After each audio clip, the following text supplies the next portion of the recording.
네, 주일 이부 예배 나오신 우리 귀한 성도님들 다시 한번 주님의 이름으로 축복합니다. 네, 오늘 말씀의 제목은 어린아이의 일을 버리라, 어린아이의 일을 버리라라는 말씀의 제목으로 우리 고린도전서 13장의 말씀을 함께 나누고자 합니다. 네, 오늘은 자녀 주일이죠. 우리가 이제 오늘 주일을 원래 어린이 주일로 그렇게 기억을 하고 있었는데요. 원래 어린이 주일이라 불렀지만 저는 자녀 주일이 더 적절하다라는 생각이 듭니다. 사실 오늘 우리들 중에도 이 자리에 계신 분들도 어린이는 없지 않습니까? 네, 딱 어린이 두 분이 계세요. 네, 사무실에 우리 찬양이와 영광이 빼고는요 모두가 다 어른들입니다. 그렇게 매년 자녀 주일이 되면은 자녀들을 어떻게 신앙으로 양육할 것인가에 좀 초점을 두고 설교를 했던 것 같습니다. 모든 절기가 마찬가지지만 또 절기의 의미를 살린 이제 말씀을 또 준비하게 되는데 생각해 보니까요 자녀 주일 메시지가 제일 어렵더라고요. 자녀 주일 설교를 어떻게 해야 될까 고민을 하다가 지금까지 보면은 되게 우리 어른들에게 초점을 맞추어서 자녀들을 어떻게 양육할 것인가를 말씀을 전했더니 자녀들이 장성하신 분들, 시집 장가 보낸 분들은 그렇게 큰 공감대를 이루지도 못하고요. 그렇게 큰 감흥이 없으신 표정들이었습니다. 근데 사실 장성을 해도 자녀는 여전히 자녀이지 않습니까? 얼마 전에 저희 장모님이요, 큰이모님과 함께 전주에 계신 어머님을 뵈러 다녀오셨는데 저희 왕할머님께서 연세가 원래 100세가 넘으셔서 101살 맞죠? 네, 101살. 작년에 100세셨으니까. 그런데 저희 장모님이 전주만 다녀오시면은 몸살을 하세요. 네, 이번에는 또 무슨 일이 있었던 것일까? 네, 왕할머님이요, 네, 딸들에게 팔을 뽑으라고 하셔가지고 저희 장모님과 큰이모님, 네, 큰이모님이 이틀 동안 팔을 뽑으셨다고 해요. 네, 큰이모님의 연세는 80이 되셨고요. 우리 장모님도 막내딸이기는 하지만 71. 네. 그러니까 이 딸 둘이 80딸과 70딸을 밭에 팥 뽑으라고 시킨 거죠. 네, 저희 왕할머님이. 그러니까 이 왕할머님이 보기에는 이 나이가 찬 딸들도 다 그냥 딸인 거예요. 그냥 자녀인 거죠. 네, 그래서 참 대단하지 않습니까? 네, 전주만 다녀오시면은 몸살을 하세요. 그래서요. 네, 설교를 준비하면서 이런저런 생각을 하다가 어린이라는 단어를 곰곰이 생각하게 되었습니다. 성경에 보면 어린이, 어린아이, 자녀, 소자 이런 단어들이 상당히 많이 나옵니다.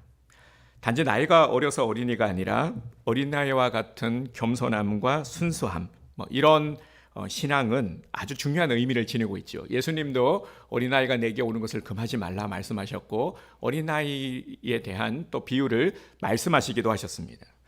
보통 몸이 어리고 생각이 어린 사람을 어린이라고 하고요. 또 생각이 유치한 사람을 아이라고 말하죠. 비슷한 단어 같지만 미묘한 차이가 있음을 우리는 알게 됩니다. 아이라고 말할 때는 조금 더 부정적인 의미로 많이 사용이 되죠. 그래서 이런 말을 합니다. 너는 어쩜 그렇게 말하는 것이 꼭 아이 같냐? 애 같냐? 그렇게 이야기하지 않습니까? 어린이는 참 귀하죠. 요즘 보면은 특히나 어린이들이 점점 아이들이 줄어가고 있는 이때에 학교에 얼마 전에도 또 우리 한 권사님하고 그런 얘기를 나누었는데요. 옛날에는 막 반이 10반이 넘어가고 한 반에 50명, 60명. 그죠?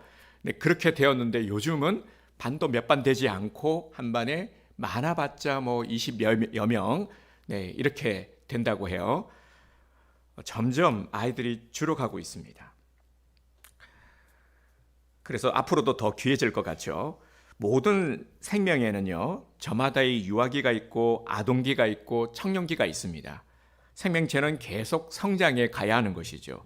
근데 만약에 자라가지 못하고 성장이 멈추게 되면은 심각한 문제가 발생합니다. 결핍이 생기고 장애가 생기게 되죠. 또 어떤 분이 그러시더라고요. 저도 계속 자라가고 있어요 하면서 배를 이렇게 계속 자라가고 있습니다. 보세요. 자라가고 있죠.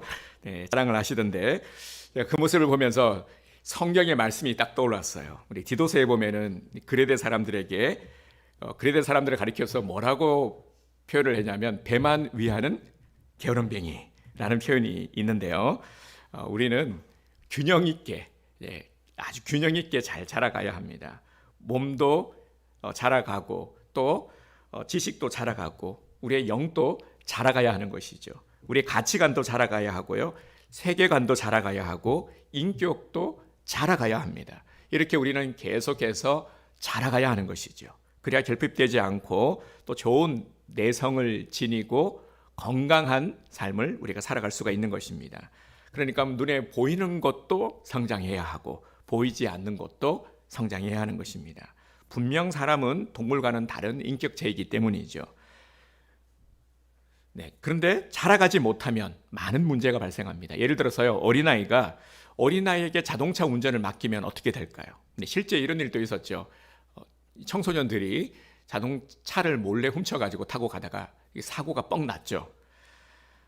네, 아이에게 차를 맡기는 거는 만취한 사람에게 총을 주는 것과 똑같은 겁니다. 어린아이가 아주 값비싼 물건을 막 들고 다니는 것과 같은 거죠. 위험한 일인 것입니다.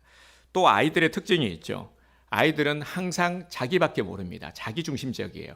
그래서 부모에게 뭐 하나 꽂히면 사내라고 막 떼를 쓰고 그러지 않습니까? 부모를 힘들게 하죠. 그래서 어린아이라고 합니다. 근데 문제는 어른이 되었는데도 여전히 어린 나이의 마음과 사고방식, 가치관을 가지고 있는 겁니다. 우리 자주 하는 말이 있잖아요. 자라온 환경은 무시 못한다. 우리 성도님들 모두가 공감하시리라 생각합니다. 그저 분명히 보면은 자라온 환경은 무시 못합니다. 네, 저를 봐도 그런 것 같습니다. 보면은요. 근데 보면은 요즘 TV 프로에 또 보면은 뭐 이혼 승려 캠프라든지 보면은 딱 공통된 문제점들을 발견할 수가 있죠. 물론 뭐 여자들도 문제가 있고 남자들도 문제가 있지만 남자들이 조금 더 문제가 많은 것 같습니다. 근데 보면은 왜 그럴까? 왜 그렇게 항상 이렇게 모를까? 근데요, 또 생각을 해보니까 이 가부장적인 그런 환경과 또 보면은 이게 저 때만 해도 그렇습니다만 그때 이렇게 남자들에게 요구되는 것들이 있었어요. 보면은 근데 그런 것들이 좀 잘못된 그런 가치관 이런 것들이 많이 심겨진 것이죠. 근데 그런 것들이 이렇게 형성이 되다 보니까 오늘날에 와서 계속해서 이렇게 많은 문제들이 또 생기는 것 같습니다. 이렇게 결핍되면은 건강하게 자라지 못하면은 문제가 생기는 겁니다. 그리고 그래서 환경이 중요한 것이죠. 자라온 어린 시절의 환경 이것은 절대 끊어버릴 수 없는 거죠. 결국 어린 시절 부모에게서 받은 삶의 현장을 대부분 그대로 반복하고 있다는 것이 참으로 놀라운 사실 아니겠습니까? 그래서 오늘 본문에서도요, 사도 바울은 어린 나이의 근성을 버리지 못한 자들에 대해서 이야기를 하고 있습니다. 자, 함께 말씀을 다시 볼까요? 자, 사도 바울은요, 고린도 교회 교인들에게 서신을 통해서 아주 중요한 이야기를 하고 있습니다. 우리가 오늘은 고린도전서 13장을 전장을 함께 읽었죠. 고린도전서 13장을 사랑장이라고 합니다. 정말 주옥 같은 그래서 이따가도 우리 함께 찬양을 할 텐데요. 이 사랑장이다 보니까 찬양으로 부르기도 하고 정말 한 절 한 절 말씀이 참 아름답고 은혜롭습니다.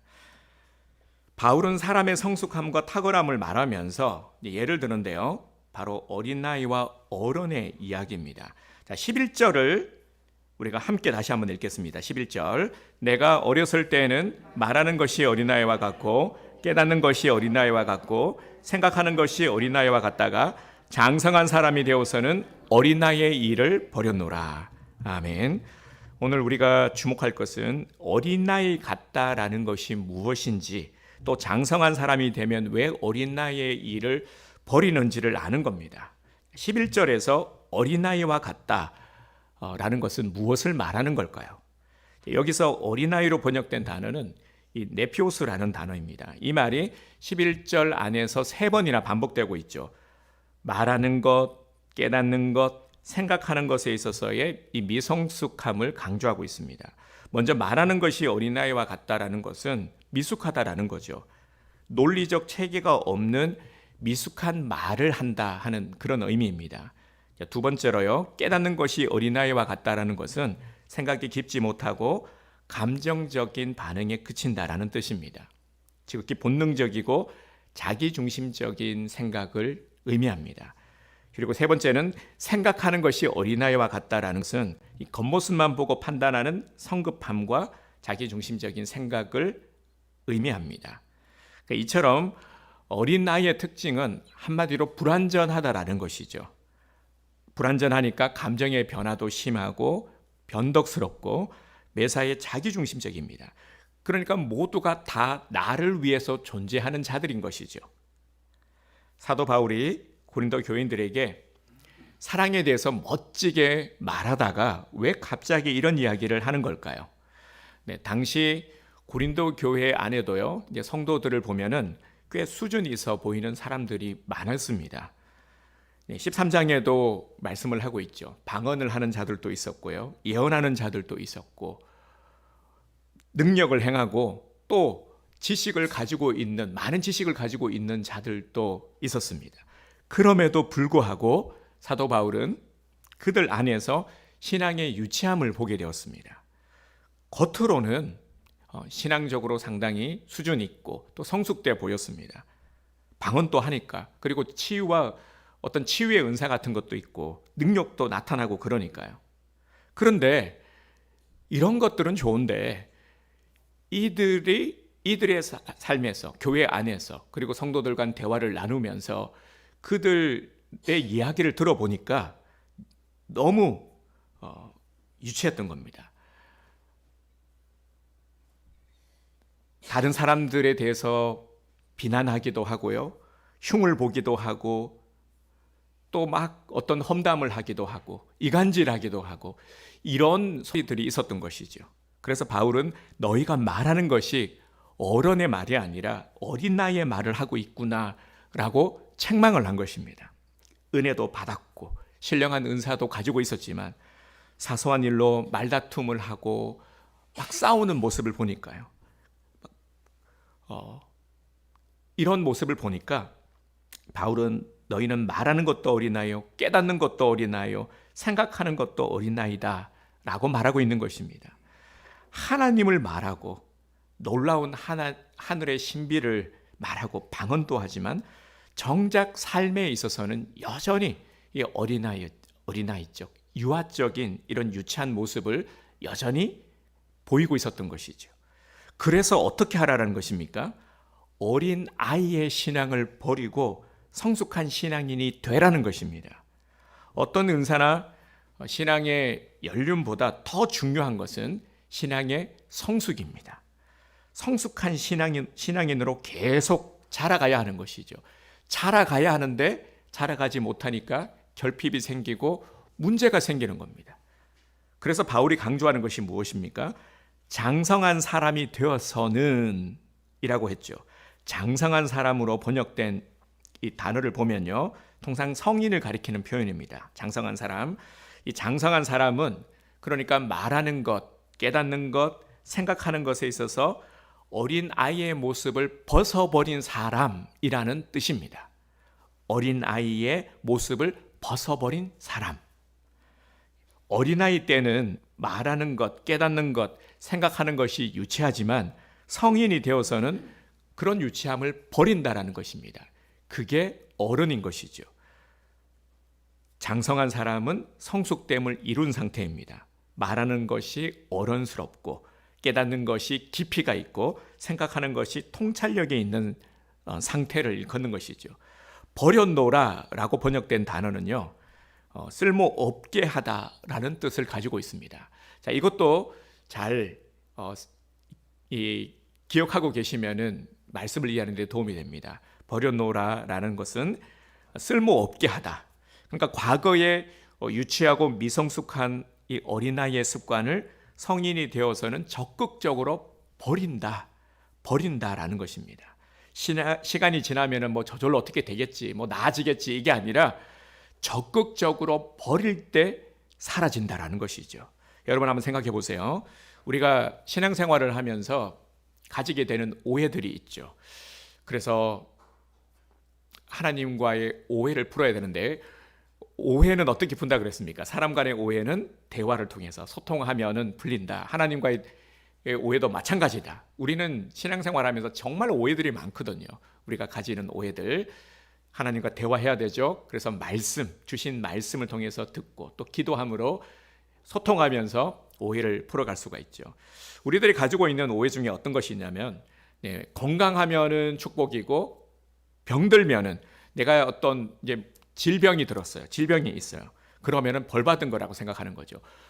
내가 돈이 많으면, 돈이 많으면은 하나님이 축복을 받은 것이고, 가난하면은 저주라고 생각하는 거죠. 그러나 성숙된 단계에서는 그렇지가 않는 겁니다. 오히려 병들었을 때도 하나님께서 여전히 나를 사랑하신다는 사실을 배우게 되고, 그 기간을 통해서 깊이 주님을 또 만나는 또 은혜를 누리게 되는 거죠. 사업에 실패를 했어요. 실패했는데도 이 가운데 나를 향하신 하나님의 특별한 섭리를 알고 받아들이게 되는 것이죠. 큰 어려움을 당하고, 때로는요, 하나님의 채찍이 있다고 해도 그것조차도 하나님의 깊은 사랑이 있음을 깨닫게 되는 것입니다. 진정한 성인이 되면 이제는 나만 생각하는 내 개인 중심에서 다른 사람을 헤아릴 줄 아는 이 타인 중심의 사고를 하게 되는 것입니다. 나만이 아니라요. 그리고 나만이 아니라 이 공동체를 위한 보편적인 사랑을 할 수 있게 되는 것입니다. 이것이 곧 말하는 것, 깨닫는 것, 생각하는 것이 어른스러워진다라는 것입니다. 자, 오늘 우리들에게 주시는 신앙적 메시지가 무엇입니까? 현재 신앙의 상태에 머물지 말고 성숙한 사람, 성숙한 신앙인이 되라는 것입니다. 계속 자라가라라는 것이죠. 자라가야 된다라는 것입니다. 그래서 생각하는 것이 성숙되어야 하고, 말하는 것이 더 성숙되어야 하고, 행동하는 것이 성숙해야 하는 것입니다. 그런데 왜 우리는 성숙된 신앙인이 되지 못하는 것일까요? 우리가 예수님을 믿고 거듭났다고 말하지만 우리 속사람은 전혀 변함이 없는, 꼼짝도 하지 않는 내 자아가 버티고 있기 때문인 것이죠. 거듭났다라고 말하면서도 내 속 깊은 곳에는 변하지 않는 어린 나이가 그대로 있기 때문입니다. 여러분, 그래서 어른 아이라는 말 들어보셨죠? 우리 안에 자라지 못하는 여전히 그대로의 어린 아이가 떡하니 버티고 있는 것입니다. 그래서 이제 우리가 무엇을 선포해야 되냐면, 어린 나이의 일을 버려놓으라, 어린 나이의 일을 버려놓으라 선포해야 하는 것입니다. 자, 저를 한번 따라서 해주시기 바랍니다. 어린 나이의 일을 버려놓으라. 네, 안 하시는 분은 버리기 싫은 거죠. 네, 바로 오늘 이 시간은요, 이걸 선포하고 주님 앞에 결단하는 시간입니다. 성숙한 모습으로 우리가 자라갈 때에 우리는 성숙된 삶의 모습으로 살아가게 되는 것이죠. 누리며, 우리가 마땅히 누려야 될 것들을 누리며 살아갈 수 있는 것입니다. 성숙한 신앙인은 분명 삶의 모습이 다릅니다. 살아가는 방식, 모습이 다릅니다. 모든 것들을 사랑으로 이해하고 사랑으로 받아들이고, 사랑 안에서 이 창조적인 역사와 새로운 역사를 나타내게 되는 것이죠. 이제 하나님이 원하시는 것은 오늘 우리 안에 있는, 내 속에 있는 어린 아이를 벗어버리는 것입니다. 어린 아이의 일을 버리는 것입니다. 어떤 사람은 어른이 되었는데도요, 여전히 유치한 생각을 하고 어린 나이의 가치관을 가지고 있는 것을 보게 됩니다. 실제로 이런 것들을 우리들이 삶 속에서 많이 경험하지 않습니까? 우리 가까이에도 이런 사람들이 있고요. 또 내가 그럴 수도 있는 것이죠. 신앙생활을 오래 했는데도 이 신앙의 베네짓을 버리지 못하는 거죠. 베네짓은 어머니 뱃속에 있을 때부터 하던 행동이라는 뜻이지 않습니까? 그래서 신앙의 베네짓은 신앙의 연륜이 있는데도, 정말 신앙생활을 10년, 20년, 30년, 40년, 50년을 해왔는데도 여전히 어린 신앙의 모습을 버리지 못하는 것. 20년 전이나 지금이나 뭐 별반 신앙의 어떤 성장, 성숙됨이 없는 거예요. 똑같은 겁니다.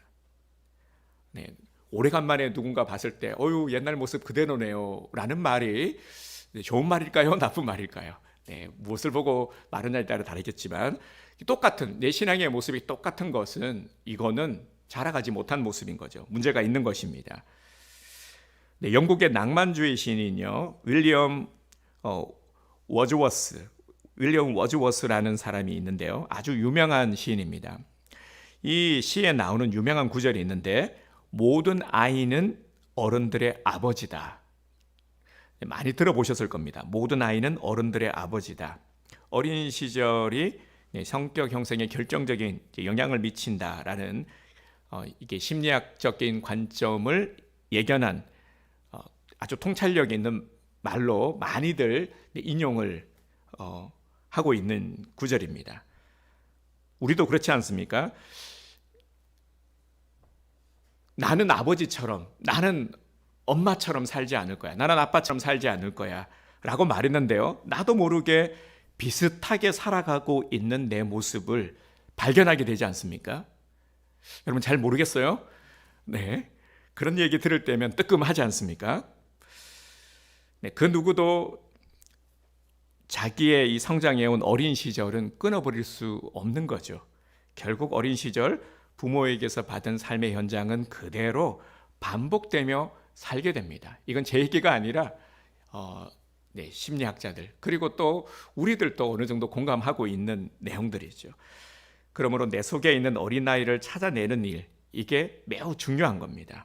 우리는 예수님을 영접하고 성령의 능력으로 산다고 말하지만 우리 안에 여전히 마음의 상처가 있고요. 그리고 과거의 자아가 변하지 않고 있다라는 것을 우리는 보게 됩니다. 변하지 않으니까, 내 자아가 변하지 않으니까 내 삶의 모습이 나아질 수가 없는 거죠. 변화가 있을 수가 없는 것이죠. 그래서 지금 우리들 자신을 돌아보면은 아마 다들 느끼실 겁니다. 맞아, 나도 변화가 필요해. 다들 이런 생각들을 하실 겁니다. 나도 좀 나아지고 싶어. 변화라고 하니까 좀 두려울 수 있을지 모르겠지만요. 우리가 나아지기 위해서는 변화가 필요한 것이죠. 나아져야 되지 않겠습니까? 지금 이 모습에 만족하십니까? 아니잖아요.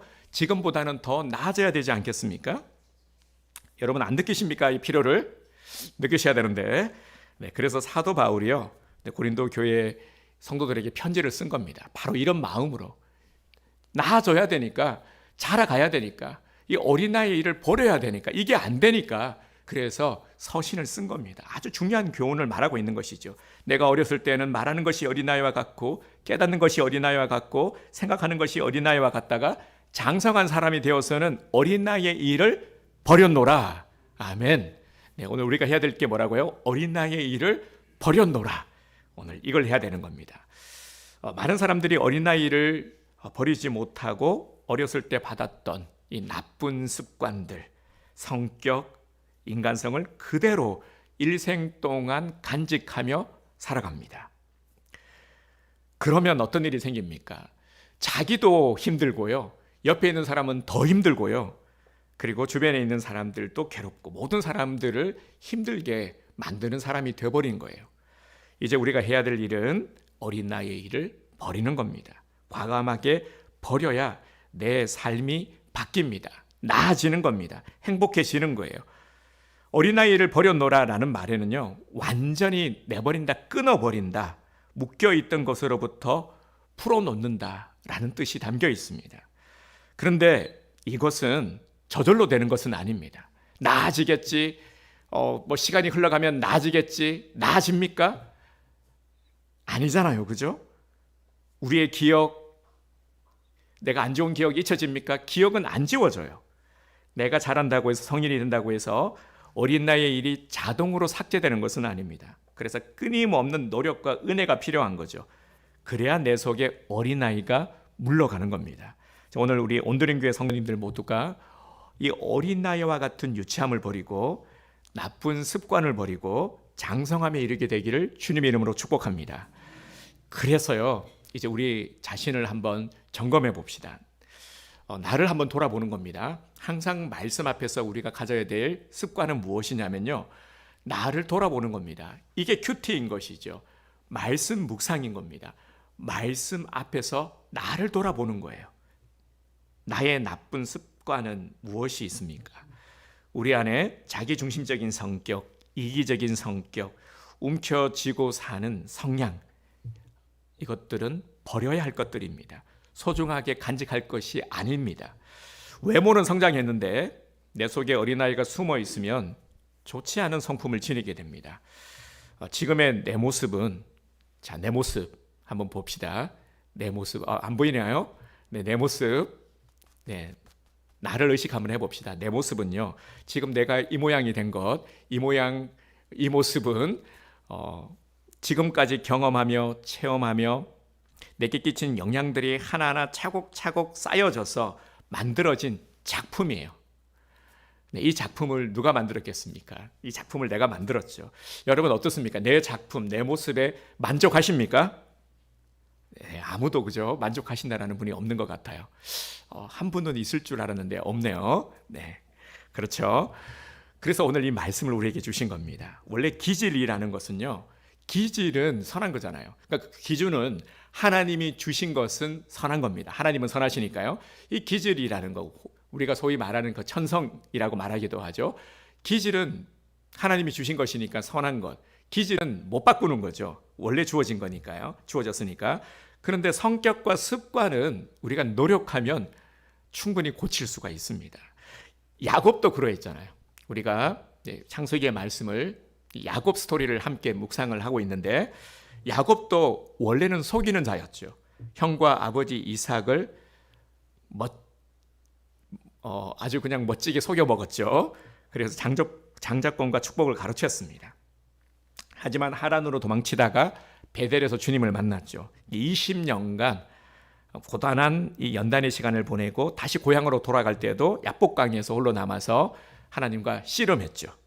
씨름하면서 환도뼈가 부러지는 아주 처절한 이 독대 속에서 하나님과 겨루어 이긴 자, 이스라엘이 되었습니다. 그래서 속이는 자 야곱에서 하나님과 씨름한 자 이스라엘, 하나님이 다스리는 자, 하나님이 통치하는 자가 된 것이죠. 성격은 노력과 연단 속에서 충분히 바꿀 수 있습니다. 이건 우리의 영역입니다. 하지만 기질은 안 바뀐다. 마치 나무와 같이 소나무가 대나무가 될 수는 없잖아요. 하지만 나무는 똑바로 자랄 수도 있고 굽어 자랄 수도 있는 겁니다. 이건 우리의 영역입니다. 우리는 이 과거의 상처로 인해서 이 좀 삐뚤어진 성격, 자라면서 또 잘못된 주위 환경도 그렇고요. 잘못된 그런 환경 속에서 형성된 습관들, 근데 또 어떤 개인적인 습관들, 이런 것들은 은혜로 고쳐야 되는 겁니다. 그런데 우리가 고집을 피우죠. 고쳐야 되는데 말씀이 또 들리기도 하고 주위에 권면도 있죠. 그런데 보면은 나한테 잔소리하지 마. 나 원래 그런 사람이야. 나는 원래 그러니까 나 고치려고 하지 마. 강요하지 마. 내 일은 내가 알아서 해. 이거 어디서 많이 들어봤죠? 네, 제가 많이 했던 말입니다. 네, 제가 그런 사람이었어요. 네, 네, 그래봤자 좋은 게 하나도 없더라고요. 네, 이렇게 고집 피우다 보면은요, 누가 제일 피곤하냐면 일단 본인이 피곤하고, 그리고 가까이 있는 사람, 주변 사람들도 피곤해지고, 자칫 또 큰 문제로 이어질 수 있습니다. 이 관계에 큰 문제가 생겨요. 네, 그걸 잘 확인할 수 있는 프로가 이혼 숙녀 캠프죠. 네, 여러분 서커스 공연 보신 적이 있죠? 서커스 보시면은 그 코끼리, 덩치 큰 코끼리가 막 이렇게 재주 부리고 그러잖아요. 네, 서커스단의 거대한 코끼리는요, 아주 가는 이 말뚝에 묶여 있어도 도망가지 않는다고 합니다. 왜 그러냐면은 그렇게 길들여진 거예요.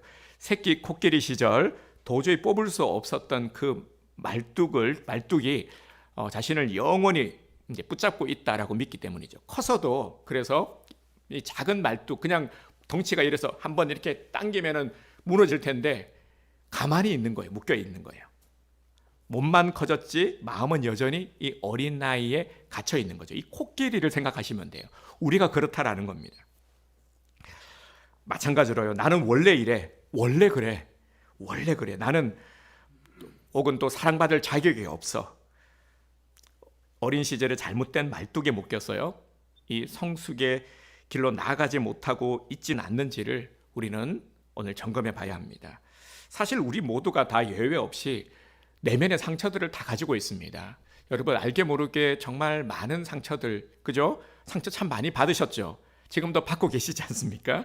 네, 안 받을 수가 없죠. 세상 속에서, 관계 속에서 살아가면서 다 또 내 마음하고는 다르기 때문에 성숙된 사람도 있지만 또 미성숙된 사람도 있고 아직 아물지 못한 상처의 흔적들도 있을 것이고요. 또 우리 속에 감추어진 자아들도 분명히 있을 겁니다. 이걸 이렇게 들춰 보면은요, 그제서야 깨닫게 되는 거예요. 아, 내가 왜 그랬지? 이제서야 정말 내가 그랬구나. 아, 진작에 고쳐서야 되는데 이런 것들을 우리가 깨닫게 되는 거죠. 우리들 중에는요, 마음속 깊이 또 분노가 숨어 있는 분들도 계실 겁니다. 우리 그런 얘기들, 우리 한국 사람들을 보면은 한의 민족이다.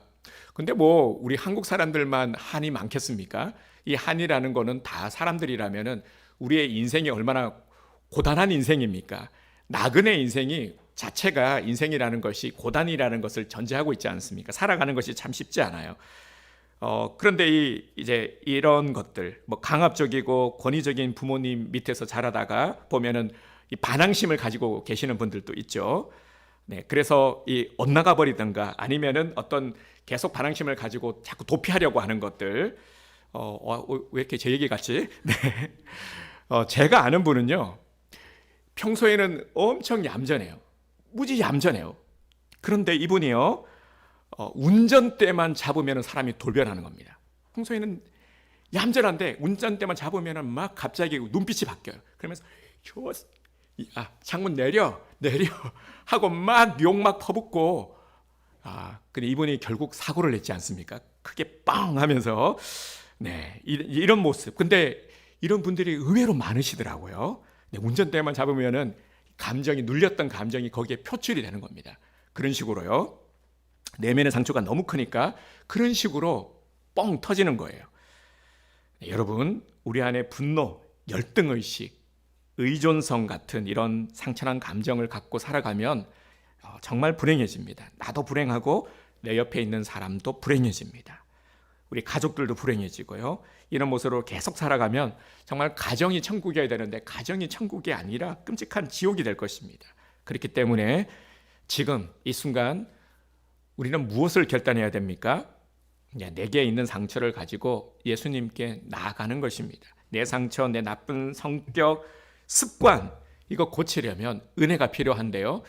우리는 그래서 은혜를 입으려면 예수님께 나가야 되는 것입니다. 가지고 나가야 돼요. 분노, 거절감, 열등감, 버림받음의 상처, 이것도 갖고 예수님께 나가야 되는 겁니다. 내 상처를 치유해 달라고 간절히 부르짖어 기도하시기 바랍니다. 예수님, 저 좀 도와주세요. 제발 좀 도와주세요. 저 치료해 주세요. 야곱이 그렇게 기도했잖아요. 야복 강가에서 실험했던 이 야곱을 떠올려 보시기를 바랍니다. 야곱이 왜 실험했겠어요? 그만큼 절박함으로 매달려서 주님 붙들고 기도했다라는 거죠. 간절한 기도는 반드시 응답이 됩니다. 상처도 치유가 됩니다. 정말 기도를 통해서요, 상처를 치유받아야 우리 삶에도 놀라운 변화가 일어나게 되는 것입니다. 우리가 치유되고 나면요, 자라가면 내 삶을 새롭게 또 조명할 수 있게 됩니다. 이게 놀라운 변화죠. 이 변화라는 게 그냥 나아졌다, 치료가 되었다, 내가 상처받았는데 이제는 좀 매임에서 풀리고 좀 시원해져서 자유롭게 돼서, 이런 차원이 아니라요, 시각이 달라지는 겁니다.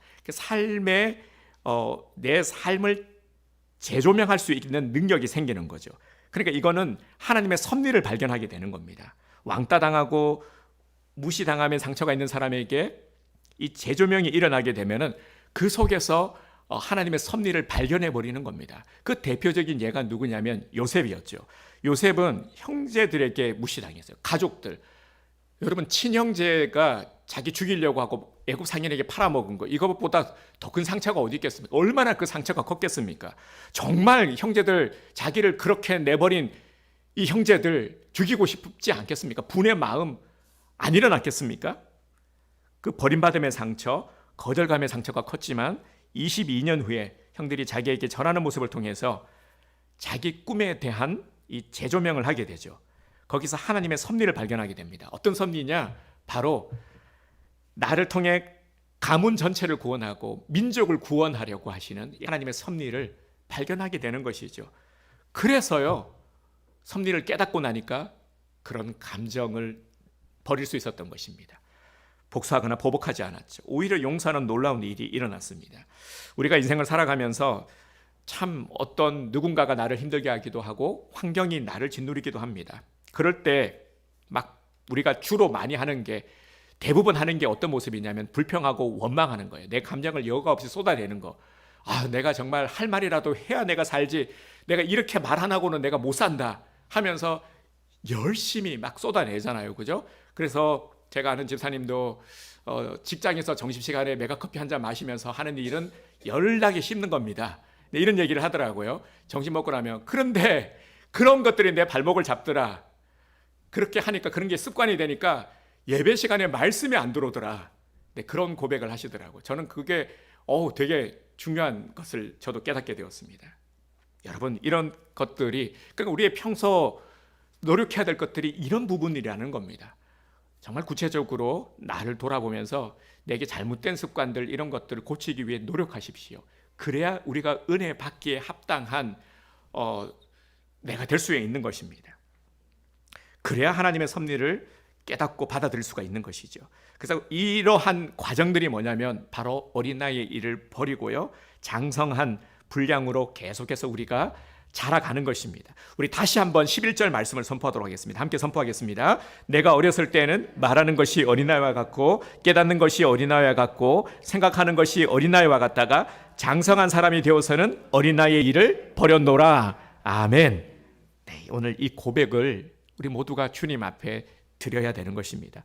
이제 어린아이의 일은 잊어버리시고요, 버려버리시고요, 성숙한 그리스도인으로서 새롭게 출발하는 은혜가 있기를 주님의 이름으로 축복합니다.